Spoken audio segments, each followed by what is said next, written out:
Ano ng goal dito sa Thailand at siguro to ang pinakamahirap dun sa tatlo yung gold medal. Siguro ngayon, may mga challenges, yes, and siguro yung mga naging nangyari before na issue about naturalize.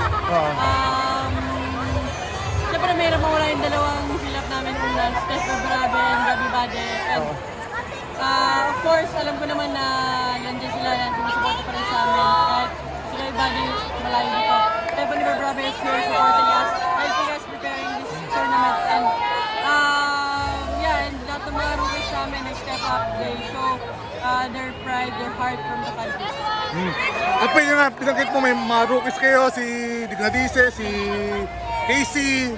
Pero ikaw, sa big game na to, nagpakita ka talaga na pag mga ganitong game, nag-step up ka. Siguro, as one of the seniors here, hindi lang naman ako yung umalalag sa mga rookies. Even Benjamin Ponteos, tsaka Binbin, kay seniors din. Even Andrea Tongko na nandun sinusuportahan kami. And tinutulungan kami na to reach out sa mga rookies namin. And hindi naging mahirap kasi may respeto kami sa isa't isa and supportan namin sa isa't isa. Lumaglalaban kami para